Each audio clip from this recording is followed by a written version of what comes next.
வணக்கம்.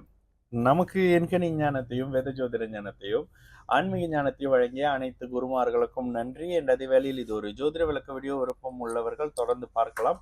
நமது 18 VR YouTube சேனலை சப்ஸ்கிரைப் பண்ணியிருக்கின்ற அனைத்து தோழர் தோழிகளுக்கும் நமது நன்றிகள். இன்னைக்கு காலையில ஃபர்ஸ்ட் ஜாதகத்துல கை வைக்கிறேங்க. இந்த ஃபர்ஸ்ட் ஜாதகத்துல கை வைக்கும்போது எனக்கு ஒரு மாதிரி சிரிப்பு வந்துச்சு. என்ன சிரிப்பு வந்துச்சு அப்படின்னா, ஜாதகத்தை இப்ப நான் உங்களுக்கு காட்டுறேன். ரிஸ்கான ஜாதகத்தெல்லாம் என் சைடு தள்ளி விட்டுருங்க அப்படின்னு ஒரு எண்ணம் வந்துச்சு. அதுக்கு காரணமும் இருக்கு. ஓகே, ஜாதகம் இதுதான். சரி. நேத்து ஒரு வீடியோல சொல்லியிருந்திருப்பேன்.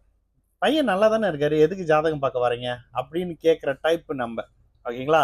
அந்த இடத்துல இந்த ஜாதகம் 6 ஜனவரி 1957 3:50 PM மலேசியால பிறந்திருக்காங்க. மலேசியா இல்ல, மலேசியால உள்ள ஒரு இடத்துல. துல்லியமா நான் சொல்லல இவங்க எங்க உள்ளவங்க அப்படின்ட்டுன்னு. காலையிலேயே வந்த எமர்ஜென்சி ஜாதகம். வந்தோடனே உயிர் ஆயுள் பங்கம் இல்லை இந்த ஜாதகத்துக்கு, என்ன கேட்கணும் அப்படின்னு கேட்டாங்க. இல்லைங்க கொஞ்சம் பிரச்சனையா இருக்கு அப்படின்னு. 2019 இருந்து இவங்களுக்கு பிரச்சனை இருக்கு. குறிப்பா 2020 இருந்து இவங்களுக்கு நோய் சம்பந்தப்பட்ட அமைப்புகள் இருக்கு. குறிப்பா அடிவயிறு, கிட்னி ரிலேட்டடா. அடிக்கடி நான் கிட்னி பத்தி பேசினேன்னா அவங்க சுக்கிர திசையில இருக்கிறாங்க அப்படின்னு அர்த்தம். இது நம்மள ஃபாலோ பண்றவங்களுக்கு உங்களுக்கே தெரியும். அதுலதான் நான் மனசுக்குள்ள நினைச்சேன், இந்த மாதிரி ரிஸ்கான ஜாதகத்தெல்லாம் என்கிட்ட கொடுத்துருங்க அப்படின்ட்டுன்னு. சரி, இந்த அமைப்புகள்ல இந்த ஜாதகத்தை பாருங்க. ரிஷப லக்னமாகி 5ல் குரு, 7ல் சுக்கிரன் சனி ராகு, 8ல் சூரியன், 9ல் புதன், 10ல் சந்திரன், 11ல் செவ்வாய், அந்த அமைப்புல இருக்கிற ஜாதகம். லக்னம் வலுத்திருக்கு. ஓகேங்களா? லக்னம் ராசி ஓரளவுக்கு பலமாக இருக்கக்கூடிய அமைப்பு, ராசிநாதனும் பலமாக இருக்கக்கூடிய அமைப்பு. ஜாதகம் வந்த உடனே நான் சொன்ன ஒரு விஷயம் என்ன, ஆயுள் பங்கம்லாம் இல்லையே. ஏன் இல்லைங்க, உடம்பு சரியில்லாம இருக்காங்க. வீட்டுல யாருங்க? இவங்க கும்பராசி, சதய நட்சத்திரம். இந்த ஜாதகம் கும்பராசி, சதய நட்சத்திரம். வீட்டுல கண்டிப்பா கும்பமோ கடகமோ இருக்கணுமே. ஆமாங்க, நான் கடகராசி, இன்னொரு தங்கச்சி கொண்டுட்டு வந்தவங்க மகள். ஸோ அவங்க, நான் கடகராசி ஆயில்ய நட்சத்திரம், இன்னொரு பொண்ணு வீட்டோட இருக்கிறாங்க, கும்பராசி சதய நட்சத்திரம். பதில நீங்களே வச்சுக்கிட்டீங்க அப்படின்னு தான் சொன்னேன். சரி, நேத்து கூட ஒரு ஜாதகத்துல ஒரு ஒரு சின்ன வயசு ஒரு ஜாதகம், சின்ன வயசு ஒரு ஜாதகத்துல ஜாதகம் போட்டோன்னே, பையனுக்கு ஒன்றும் இல்லையே, எதுக்கு ஜாதகம் பாக்குறீங்க இப்படிதாங்க கேட்போம். இதுகிட்ட இந்த ஜாதகத்திலயும் நான் அதுதான் சொன்னேன். ஆயுள் பங்கம் இல்லை, ஆனா இப்ப கோச்சாரத்துல ஜென்மசனி அஷ்டம சனினால ட்ரீட்மெண்ட் கூட இங்க கொஞ்சம் போராட்டமா இருக்குமே. ஆமாங்க, இந்த மாதிரியான விஷயம் சொல்றாங்க. வாட்டு கிடைக்கல, அது கிடைக்கல, இது கிடைக்கல அப்படின்னு இழுத்து அடிக்கிறாங்க அப்படின்னு. சரி, இதுக்கு நம்ம எங்க போனோம்? சரி, முதல்ல ஆயுள் பங்கம் இல்லைன்னு எதை வச்சியா சொன்னீங்க? முதல் விஷயம், லக்னம் லக்னாதிபதி. நம்மளோட எல்லா ஜாதகங்கள்லயும் பாருங்க, முதல்ல நான் அன்னைக்கு கூட ஒருத்தர்கிட்ட சொன்னேன், இவ்வளவு நேரம் ஒரு 20-25 நிமிஷம் பேசிட்டோம். 20-25 நிமிஷத்துல ஒரு தடவை ராசியை கன்ஃபார்ம் பண்றதுக்கு நீங்க இந்த ராசி, அதனை தவிர்த்து மிச்ச பலன் அத்தனையும் லக்னத்தையும் தசையும் பேஸ் பண்ணி தான் பேசியிருக்கோம். இது உங்களுக்கு ரியலைஸ் பண்ண முடியுதான்னு கேட்டேன். ஸோ அந்த அமைப்புகள்ல இப்ப அவங்களுக்கு நடந்துகிட்டு இருக்கிறது சுக்கிர தசை அவங்களுக்கு 2016 இருந்து நடந்தாலும், சுக்கிர தசை 2016 இருந்து நடக்குது. 2016 குறிப்பா ஏன் நம்ம 2019-20 அவங்களுக்கு இந்த நோய் அதிகம் வரக்கூடிய காரணம் சொன்னோம் அப்படின்னாக்கா, 8ஆம் இடத்தோட தொடர்புல இருக்கக்கூடிய சுக்கிர தசை சூரிய புத்தியில தான் இவங்களுக்கு நோயுடைய ஆரம்பம். நான் சொல்லும் போது அவங்க, மந்திரம் பாக்குறீங்களா அப்படின்னு கேட்டாங்க. மந்திரம் எதுவும் வச்சு பாக்குறீங்களா, சிசிடிவி வச்சு பாக்குறீங்களான்னு கேட்டாங்க. 2019 பிற்பகுதியில 2020 இருந்து உங்களுக்கு நோய் அதிகமா இருக்கணும். ஏங்க, இதுக்கு மாய வித்தெல்லாம் இல்ல. 8ஆம் இடம் நோயை கொடுக்கும். லக்னத்துக்கு ஆகாதவர் சூரியன் நோயை கொடுக்குறாரு 8ஆம் இடத்துல இருந்து. சூரியன், சந்திரன், செவ்வாய், ராகுவும் இங்க 7ஆம் இடத்துல இருக்கிறாரு. செவ்வாயின் வீட்டுல சனியோட சேர்ந்திருக்காருன்றதுனால ராகு தசையிலையும் அப்படி ஒரு நல்ல விஷயம் இருக்காது. குரு தசை, ராகு தசை, சுக்கிர தசை ராகு புத்திலையும் அப்படி ஒரு விஷயம் இருக்காது. ஆனால் சுக்கிர தசை குரு புத்தியில் இவங்களுக்கு நோய் நிவர்த்தி ஆகும். என்ன ரிவர்ஸ்ல சொல்றீங்க? இந்த இடத்துல லக்னத்துக்கு பிரச்சனையை கொடுக்கிறவரே குரு தானே? ஆமா, லக்னத்துக்கு பிரச்சனையை கொடுக்கிறவர், இந்த ஜாதகருக்கு நோயை கொடுக்கிறவர் குரு தான்.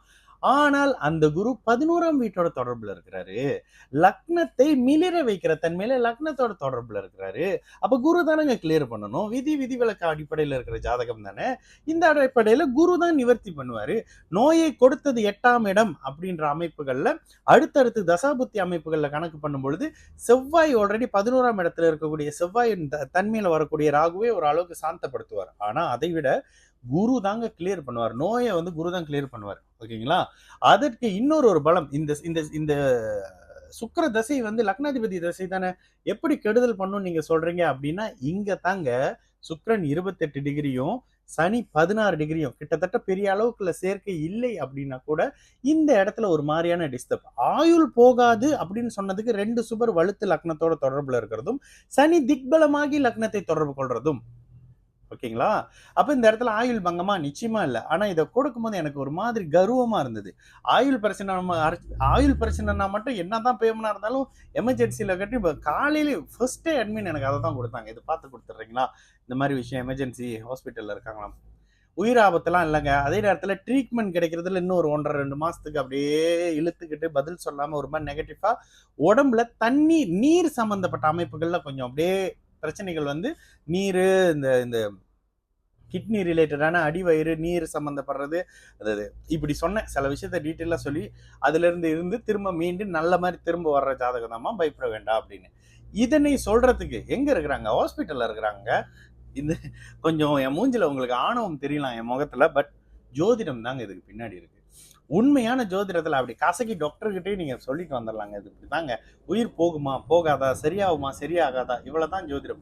இந்த அமைப்புகள்ல வீட்டுல இருக்கக்கூடிய ஒரு சிலருக்கு இருக்கக்கூடிய 7.5 சனி, ஜென்ம சனி அமைப்பும், இந்த பொண்ணு அம்மாவை ரொம்ப பிடிச்ச கடகராசி, கடகம்னாலே அம்மாவை ரொம்ப பிடிக்கும் சந்திரன் சொல்றோம்ல, அம்மாவை ரொம்ப பிடிச்ச அந்த பொண்ணுக்கு இப்போ ஆயில்ய நட்சத்திரத்துல சனி போகிற காரணத்தினாலையும் இந்த வருஷம் தீபாவளி வரைக்கும், அப்படி நான் சொன்னேன் இந்த வருஷம் தீபாவளிலாம் கொஞ்சம் அம்மாவோட ஹெல்த் அப்படிலாம் சாதகம் இல்லாத நிலையில தான் இருக்கும் அப்படின்லாம் சொல்லியிருந்தேன்.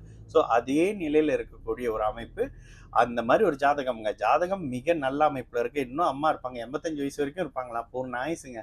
85ன்றது ஒரு அளவுக்கு முன்ன பின்ன நீங்க கொடுத்த டைம் படி அம்மா நிச்சயமாக இருப்பாங்கன்னு சொல்லி அந்த மாதிரி முடிச்ச ஒரு நிறைவான ஜாதகம். என்னன்னா ரிஸ்கான ஜாதகத்துக்கு மட்டும் என்ன தேடுறீங்களே அப்படின்ற ஒரு விஷயமும், அதுக்கு பிறகு நியாயம் தானே நீங்க தேடுறது அப்படின்ற மாதிரி ஒரு புரிதலும் இருந்தது. சரிங்களா? மறுபடியும் வேற ஒரு நல்ல ஒரு உதாரண வீடியோல இப்ப அடுத்தடுத்து திருமண பொருத்தமும் ஆயுள் விஷயம் மட்டும் தாங்க விளக்கிட்டு இருக்கேன். ஏன்னா சமீப காலமாக வெள்ளனியா இறந்து போயிட்டாங்க, அந்த ஆயுள் முடியறதுக்குள்ள இறந்து போயிட்டா அந்த ஆத்மா பேயா சுத்தம். முட்டாள்தனம், முட்டாள்தனம்.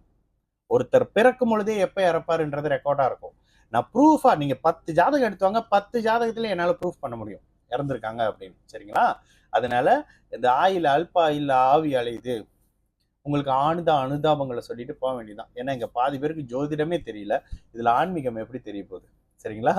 நல்ல நல்லது நடக்கும். எல்லாரும் நல்லா இருப்போம். வணக்கம்.